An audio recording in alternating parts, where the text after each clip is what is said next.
क्या कहेंगे सर, आज जो हरसुल गांव वालों के साथ आपकी मीटिंग हुई, क्या क्या मुद्दों पर लेकर उनसे चर्चा की? आज जो हरसुल गांव जो छत्रपति संभाजीनगर महानगर पालिका हद्दी में है, वहाँ पे हम अतिक्रमण और अनाधिकृत बांधकाम निष्कासित करण्याची जी कार्यवाही आहे, त्या कार्यवाहीमध्ये जे अधिकृत बांधकाम परवानगी घेऊन बांधकाम केलेल्या गोष्टीला रितसर प्रक्रिया केल्याशिवाय आम्ही कुठलाही पाडापाडी करणार नाही। रितसर प्रक्रिया म्हणजे त्याला व्यवस्थित मार्किंग करून मोजणी करून त्यांचे किती क्षेत्र जातं, कोणाची जातं आणि त्यावेळेस त्यांना रितसर प्रक्रिया केल्यानंतरच त्यांचा तोडणार आहे। परंतु ज्यांचा बांधकाम परवानगीच नाही, त्याला कुठलाही परवानगी घेतलेली नाही आहे, असे सर्व बांधकाम विशेष करून निवासी जर असेल, फक्त निवासी असेल आणि त्याच्यामध्ये खाली मकान आणि वरती दुकान जर असेल, असे सर्व बांधकामांना ऑगस्ट 15 पर्यंत कोणत्याही बांधकामांना अनाधिकृत बांधकाम जे जमीन तुमची आहे परंतु रितसर परवानगी घेतलेलं नाही आहे, असे बांधकामांना ऑगस्ट 15 पर्यंत, त्यासुद्धा कोणती अनिवासी म्हणजे अनिवासी असेल ते पूर्ण उद्याच तुटणार आहेत, परंतु जे निवासी आहे त्याला ऑगस्ट 15 पर्यंत मुभा दिला जाणार आहे। आणि त्यामध्ये गावामध्ये मस्जिद आणि मंदिर जे आहे त्या सर्व आम्ही मस्जिद कमिटी मंदिर कमिटी यांचा सोबत चर्चा विनिमय करूनच पुढील कार्यवाही केली जाणार आहे। त्यापर्यंत कुठलाही हात आम्ही रिलीजियस प्लेसेसवर आम्ही लावणार नाही। सर्वांना विश्वासात घेऊनच आपल्या शहराचा विकास करायची आहे, आम्ही त्या गोष्टी करणार आहे। आणि इसमें वक्फ बोर्ड की प्रॉपर्टी, इनामी ज़मीन, ये भी कुछ बाधित हो रहा है सब प्रॉपर्टी। वकफ प्रॉपर्टी जर असेल, जोपर्यंत वकफची NOC जर मिळाला आणि वकफची नियम जर पालन करत असेल आणि 100% त्यांना आम्ही गुंठेवारीसुद्धा करणार आहे, तो बांधकाम आम्ही असेच बांधकाम पाडणार आहे ज्या बांधकाम आम्ही नियमानुकूलच करू शकत नाही, ते रस्त्यामध्ये येतात, असेच मात्र आम्ही तोडलं जाणार आहे। अन्य बांधकामांना गुंठेवारी किंवा रेग्युलरायझेशन करण्याचा मुभा आहे आणि तो अगदी सोपा करण्याच्या अनुषंगाने कॅल्क्युलेटर ही आम्ही वेबसाईटमध्ये टाकलं जाणार आहे, जे स्वतः कॅल्क्युलेट करू शकतात किती रक्कम होतो, जेणेकरून कुठलाही दलालांचा बळी पडता कामा नये। प्रत्येक आर्किटेक्टला सुद्धा त्यांची ठराविकच रक्कम घेण्याचा त्यांना मुभा आम्ही देतोय, जेणेकरून आता या सर्वमध्ये कोणीही लोकांच्या लुबाडायचे नाही, असेही डायरेक्शन्स आम्ही टाउन प्लॅनिंगच्या डिपार्टमेंट मार्फत त्यांना दिलेला आहेत, अन्यथा त्यांचा आर्किटेक्ट लायसन्ससुद्धा आम्ही रद्द करू। आणि इनामी जमीन जो सरकारी जमीन आहे, जे क्लास 2 लँड आहे, त्या ठिकाणी आम्ही कलेक्टर साहेबांचा NOC घेतल्यानंतरच ते पुढील रेग्युलरायझेशनचं करू। परंतु त्या क्लास 2 लँड जरी असेल, इनामी जमीन असेल, तो रस्त्यामध्ये येत असेल, तो आम्ही इमिडिएटली त्या ठिकाणी पाडण्याचा कार्यवाही करणार। हां, त्या ठिकाणी असलेलं सर्व निवासी इमारतींना ऑगस्ट 15 पर्यंत आपण मुभा देण्यात आलेले आहेत, माननीय न्यायालयानेच मुभा देण्यात आलेले आहे आणि त्यानंतर रितसर प्रक्रिया करूनच आपण कार्यवाही करणार। यानंतर की ह्यापुढे जिथंही आम्ही कार्यवाही करणार आहे, पहिला माननीय पालकमंत्री महोदय, माननीय मंत्री महोदय, मान्य सर्व आमदार यांनी सर्वांनी लोकप्रतिनिधी आणि काही सामाजिक कार्यकर्त्यांनी विनंती केल्याप्रमाणे ज्या ठिकाणी तोडायला जाणार आहे, पहिलंच एक दिवस पूर्वीच, किमान एक दिवस पूर्वी त्या ठिकाणी म्हणजे इट कॅन टेक म्हणजे आम्ही 3-4 दिवसापूर्वी पण येणार, त्या ठिकाणी व्यवस्थित मोजणी करून त्या ठिकाणी लँड रेकॉर्ड सोबत ती आम्ही ठेवणार आहेत आणि सर्वेअर पण आम्ही सोबत ठेवणार आहेत। आता टाउन प्लॅनिंग डिपार्टमेंटच्या मार्फत आणि आमच्या टीम येऊन पहिलं मार्किंग करणार आणि त्या ठिकाणी इंडिकेशन करणार आणि सर्व लोकांची विचारणार बांधकाम परमिशन आहे किंवा नाही, नसेल मग जे रोडमध्ये येत असेल ते तोडलं जाणार, बांधकाम परवानगी असेल ते रोडमध्ये जरी येत असेल तर आम्ही त्यांना रितसर वेळ देणार आहे, त्याला प्रक्रिया करणार आहे, त्यांची संमती घेतल्यानंतरच पुढील कार्यवाही करणार आहे। आज छत्रपती संभाजीनगर महानगरपालिका हद्दीमध्ये DP प्लॅन अंतर्गत जे रस्त्यामध्ये बाधित होणारे इमारत जे अनाधिकृतपणे बांधकाम केलेला इमारत. तुम्हाला सर्वांना दोन गोष्टी समजून घ्यायच्या. एक अतिक्रमण. अतिक्रमण म्हणजे की सरकारी जागेमध्ये म्हणजे तुमच्या मालमत्ताच नाही, देवस्थानाची किंवा वकफची किंवा सरकारची, त्या सर्व जमिनीमध्ये अनाधिकृतपणे बांधकाम केले म्हणजे तुम्ही बांधकाम केले. सरकारी जमीन, वकफ जमीन, देवस्थान जमीन याच्यामध्ये केलेला बांधकाम म्हणजे अतिक्रमण. ते तरी 100% तोडायला पाहिजे. तो रस्त्यामध्ये येतो किंवा रस्त्यामध्ये येत नाही. बरेच वेळा मुस्लिम समाज मोठा व्हावा किंवा देवस्थान व्यवस्थित चालावा म्हणून त्या त्या कालावधीमध्ये दानशूर व्यक्तिमत्वांनी त्या देवस्थानाला किंवा मस्जिदच्या नावाने जमीन दान केलं. परंतु दुर्दैवाने काही लोकांनी त्याला काबीज करून त्याचा स्वतःची मालमत्ता सारखा वागून दोन्ही धार्मिक स्थळांची ते म्हणजे काय म्हणतात वाटलं विकली. आणि मग कोणी बळी पडून त्याचं काही झालं तर त्या ठिकाणचे तर आम्ही 100% काढणार, रस्त्यामध्ये असेल किंवा नसेल. हा, जे रस्त्यामध्ये नसेल ती वकफ बोर्डची काल चेअरमॅन साहेबांची बैठक झाली, भेटले आम्हाला आणि आम्ही त्यांना विनंती केली की बरेच गरीब समाज पण असतात आणि ते वकफ बोर्ड जमिनीमध्ये असणार त्या लोकांना गुंठेवारी कशी करायची किंवा त्यांना रेग्युलराईज कशी करायची. जर तुम्ही एनओसी देत असाल, संबंधित व्यक्ती जरी देवस्थानाची असेल किंवा मस्जिदची असेल त्या ठिकाणी बांधकाम परवानगी महापालिकेचा लोकल अथॉरिटीचा घेणे 100% बंधनकारक आहे. तो ते तरी आहे अतिक्रमण. दुसरा अनाधिकृत बांधकाम. अनाधिकृत बांधकाम म्हणजे काय? प्रॉपर्टी कार्ड तुमची, 7/12 तुमची, परंतु तुम्ही परवानगी घेतलंच नाही ना ग्रामपंचायतीचा. त्यावेळा ग्रामपंचायत असताना सुद्धा काही अधिकार ग्रामपंचायतीला गावठाण पुरताच अधिकार होतो, त्याचा बाहेर कलेक्टरांचा अधिकार होतो किंवा तहसीलदारांचा अधिकार होतो. ग्रामसेवक ग्रामपंचायतमध्ये सिक्का परमिशन ते सर्व हायकोर्ट सुप्रीम कोर्टनी रद्दबातल केलेले आहे. आणि योग्य प्राधिकरणाच्या परवानगी जर घेतले नाही त्याला आम्ही म्हणतो अनाधिकृत बांधकाम. तुमची जागा जरी असेल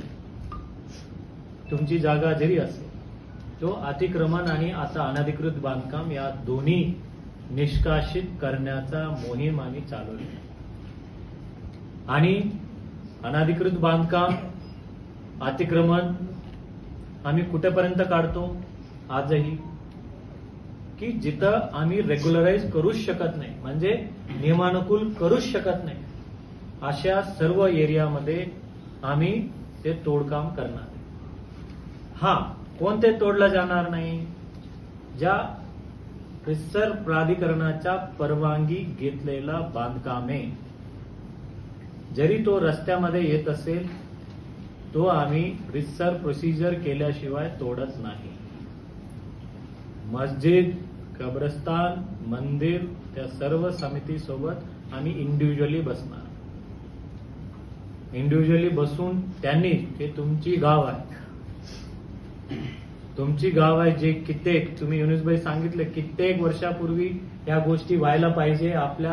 तुमच्या भागातून अजिंताला एल्लोराला जाणारे आंतरराष्ट्रीय पर्यटक, उद्योजक, समृद्धी महामार्गावर जाणारे लोक शहरातील सर्व त्या रस्त्यांनी जाणार आहे. मोठा झाला पाहिजे, बिलकुल झाला पाहिजे. तो कसा झाला पाहिजे हे तुम्हीच सांगितले. आता मोबदला या गोष्टी, परंतु रितसर परवानगी घेऊनच बांधकाम करणे.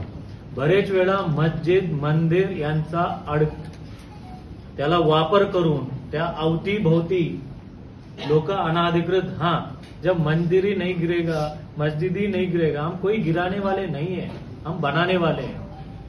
जब आप बोले ना आप खुद की मस्जिद का मंदिर का सर दुसऱ्या ठिकाणी अन्य ठिकाणी आपण बनवू, ज्यावेळेला आशय बनवायची वेळ आली ना, पहिला जे रक्कम आहे माझ्या पगाराचा 1 पगार मी तुम्हाला त्याच्यासाठी देणार,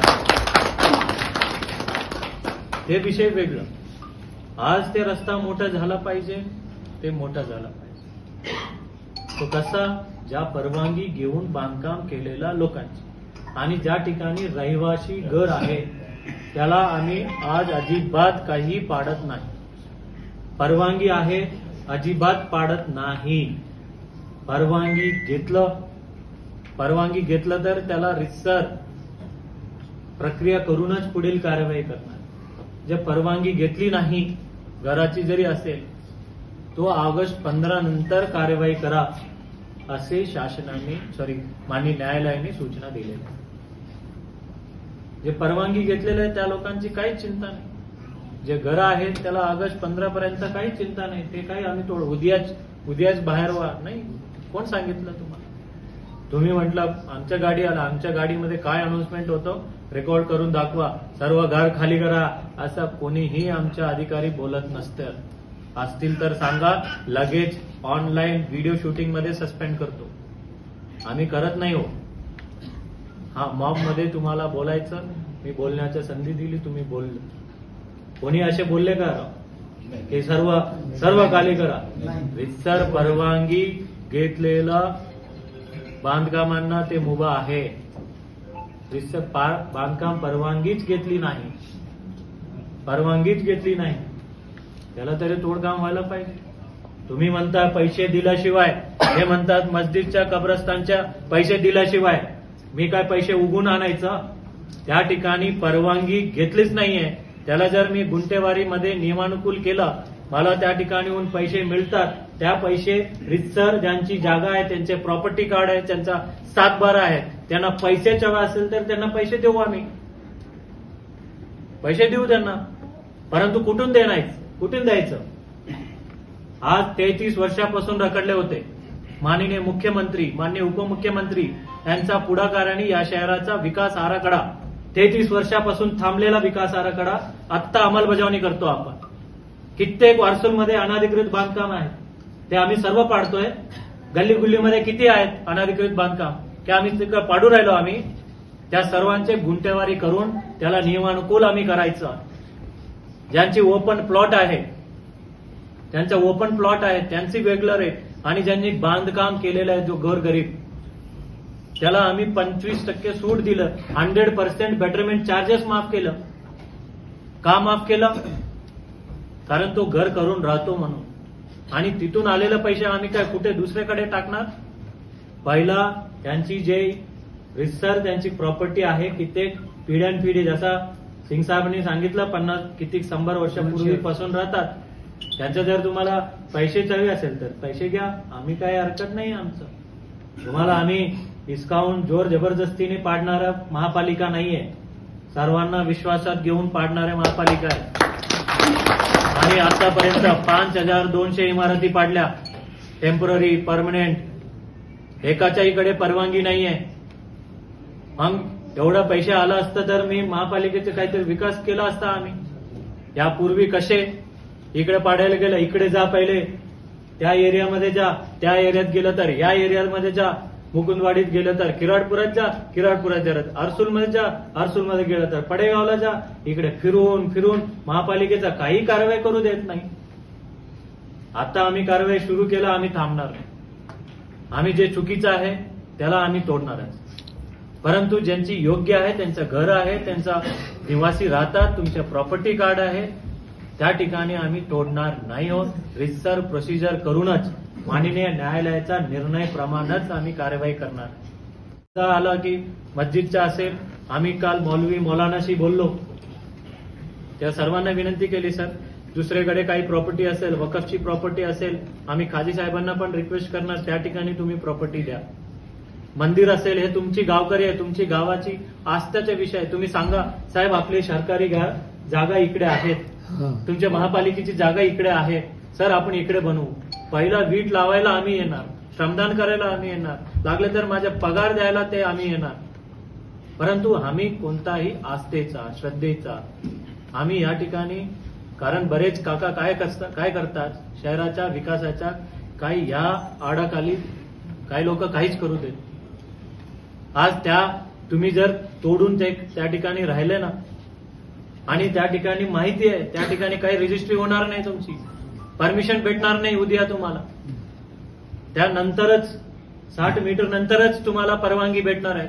पुढे जाऊन बघा सावंगीचं काय हाल आहे. आणि काही लोकांनी एवढा पाठीमागं जाऊन रितसर परवानगी घेऊन तिथं बांधकाम केलेलं आहे. आणि काही लोक असे समोरच आलेले आहेत. परवा काय झालं काला गणपती मंदिरामध्ये, काय झालं, गणपती मंदिराला दर्शनाला जाणारे 5 भाविकांना एक वेगाने आलेला गाडी उडूनच टाकली. 2 लोक जागेवर ठार झाले. 5 लोक अजूनही ते वाट बघतात ते भरं होईल. परंतु आपले गावाची मंदिर आहे, मस्जिद आहे, एक गाडी तो जाएंगी फास्ट. हम असे फास्ट जाणारे गाडीसाठी तो वेगळं, ज्या 60 मीटर म्हणजे करायची काय, 60 मीटर मध्ये असे गाडी थांबणारच नाही. ज्यांना समृद्धीला जायचं, ज्यांना अजंताला जायचं ते मधूनच जाणार आहे. ज्यांना आपल्या गावामध्ये जायचं त्याच्या बाजूला सर्व्हिस रोड असणार आहे. आता पुढे समृद्धी झाली आणि आता बिडकीनमध्ये आपल्या टोयोटा आणि एवढा मोठे उद्योजक आपल्या शहरामध्ये येत आहेत. यापूर्वी आपल्या शहराचे नागरिक कुठे पुण्याला जायचं, बाहेर जायचं नोकरीला. आता आपल्याकडे संधी सर्व निर्माण होते. आता ज्या ठिकाणी आता तुम्ही सांगितलं, मस्जिदचे सांगितलं, कब्रस्तानची सांगितलं, मंदिराची सांगितलं, या सर्व आपण बसूनच कारवाई करायची. माझ्याकडे वेगळं यंत्रतंत्र नाहीये. आपण मस्जिद का पैसा लेके करेंगे क्या भाई साहब? बनाएंगे। अरे बनाएंगे मतलब बनाएंगे ना, कैसे बनाएंगे ना. कब्रस्तान तुम संभालते क्या, हम संभालते. सब कब्रस्तान में विकास महापालिका करती कि कौन करती? सर हमारा जगह का नहीं, अरे वो सब होगा यार. तुम ऐसा बोल रहे हो पैसे दिया से ऐसे. भगवान कब से पैसा मांगने लगा? भगवान तो सेवा चाहता है. हम सेवा करने वाले लोग हैं. तो विषय आहे की शेवटी विजूभाऊ आणि सर्व हर्सुल नगरवासियांना माझे एवढंच विनंती, तुमचे जे काही जे डाऊट्स आहेत, ज्या ठिकाणी विना परवानगीने केलेला काही बांधकाम असेल ते तरी तुटणारच. आणि जो तुमची मालमत्ता असेल तो आम्ही रितसर प्रक्रिया करूनच आम्ही घेणारच. रितसर प्रक्रिया कर, डिस्काउंट नाही का आम्ही काय हे नाहीये. तो कायदेशीर प्रक्रिया करावा लागतो. कोर्टामध्ये सूचना आहे. आणि ज्या जुन्या गावठाण आहे तो रितसर प्रोसिजर करूनच आम्ही कारवाई करतो. तुम्हाला काही भीती बाळगण्याची नाही. लक्षात आलं? सर पण पीआर कार्ड महापालिका में नगर सेवक थे. ये काम 30 साल पहले का काम ये आप कर रहे हैं सर, ये बहुत बड़ी बात है. पहले आयुक्त ने ये काम करना चाहिए था. तो इसका सर आपने जो काम किया पूरे गांव की तरफ से आपका स्वागत है सर. लेकिन सर सबसे मेन मुद्दा है सर, हरसुल गांव में सबसे पहले बजरंग बली का मंदिर है सर. और ये मंदिर के सर जैसा भाव ने बताया कि 400 साल पुराना मंदिर है और पूरे हर समाज की इस मंदिर से आस्था जुड़ी है. ये मंदिर 100% रोड में जा रहा है सर. हमारा ये मुद्दा है कि इसको पहले जगह मिलना चाहिए. दूसरा मुद्दा है मेरा कि हरसुल में जामा मस्जिद है सर, ऐतिहासिक मस्जिद है. ये मस्जिद का हमारे पास पीआर कार्ड है, गैजिट में नाम है. तो ये जगह सर 50% जारी है. तो सर अभी तक आपके पास जितने भी लोग आए होंगे, आपने कल जो मीटिंग रखी थी हमारे मुफ्ती मौलाना लोगों की, सर मैं संभाजी नगर की बात नहीं करता हूं सर, लेकिन हरसुल की बात करता हूं. हम सबसे पहले आपके आदेश पे मस्जिद हम पीछे लेंगे सर. हमको सिर्फ इसका मुबदला मिलना चाहिए, हमको जगह नहीं चाहिए सर. दूसरा मुद्दा 1 एकड़ कब्रस्तान पे हमारा चाहिए, इसका हमको मुबदला चाहिए. मस्जिद का मस्जिद जगह हमारी चाहिए सर. पीआर कार्ड था हमारे पास और गैजेट में हमारा सर इसका रिकॉर्ड है. किसकी तुम्हारी है? नहीं, हमारे गांव वालों ने बनाया. वक़्फ़? नहीं सर, गांव की जगह है सर, गांव को दी है. मेरा ट्रस्ट है सर, मैं इसका अध्यक्ष हूँ. हमारा ट्रस्ट है सर यहाँ पे. अच्छा. और दूसरा ये है सर, हमारा गांव में 2 एकड़ कब्रस्तान है सर. कलेक्टर साहब से मीटिंग हुई थी हमारी, इसके मैं कब्रस्तान कमेटी का भी अध्यक्ष हूं सर। 25 साल से चालू है सर प्रयत्न, कब्रस्तान तोड़ना चाहिए। तो जो हमारे पहले के अध्यक्ष थे इन्होंने मना किया था सर, लेकिन कलेक्टर साहब ने, चौहान साहब जो थे, इन्होंने मुझे बुलाया, मुझे विश्वास में लिए। तो मैंने बोला सर ठीक है, मैं गांव की मीटिंग लेता हूं। तो पूरे गांव ने मेरी बात को रखते हुए हमने बोला कि सर ने बोला 1 एकड़ कब्रस्तान अगर जाएगा मैं 2 एकड़ दूंगा। तो पूरे गांव ने इनका स्वागत किया और हम हरसुल में आए सर कलेक्टर साहब, और हमने इनको मान्यता दी। तो जगह का इन्होंने प्रस्ताव भेजा था पशुधन वन खाते को, तो इन्होंने जगह देने का नकार दिया। तो कलेक्टर साहब की बदली हो गई थी, फिर दूसरे कलेक्टर साहब आए थे, इनसे हमने बात किया, बोले हमारे कोशिश चालू है, हम तुम्हारा जब तक जगह नहीं देंगे कब्रस्तान को हम हाथ में लगाएंगे। इन्होंने हमारा कब्रस्तान नहीं तोड़ा सर, यहाँ पे सिर्फ अभी 20 फीट रोड है, कब्रस्तान धक्का लगाया। तीसरा मुद्दा ये सर कि जो बाबा साहब जो का पुतला है सर गांव में, इसको भी सर जगह पीछे सड़क निकली है सर, इसको जगह नहीं चाहिए, इसको भी इसका मुबदला चाहिए, इतनी हमारी मांग है सर। और अभी सर आपका जो 100 फीट जो बोल रहे हैं आप, इसमें 2 एकड़ हमारा कब्रस्तान जा रहा है सर। अगर आप 2 एकड़ कब्रस्तान लेंगे तो हम सर दफन विधि क्या करेंगे? चलो मस्जिद को अगर आप मुबदला नहीं देंगे या मान्य करेंगे सर, लेकिन कब्रस्तान अगर आपने कल तोड़ दिया आगे और इसकी दफन विधि हम परसों क्या करेंगे सर? जो गांव में मुस्लिम समाज की दफन विधि हम कहां पे ले आएंगे? तो जब तक आप कब्रस्तान नहीं तोड़ सकते हैं, जब तक हमको पर्याय जगह नहीं देंगे, हमारी अड़चन है सर। बस मेरे 3 मुद्दे सर।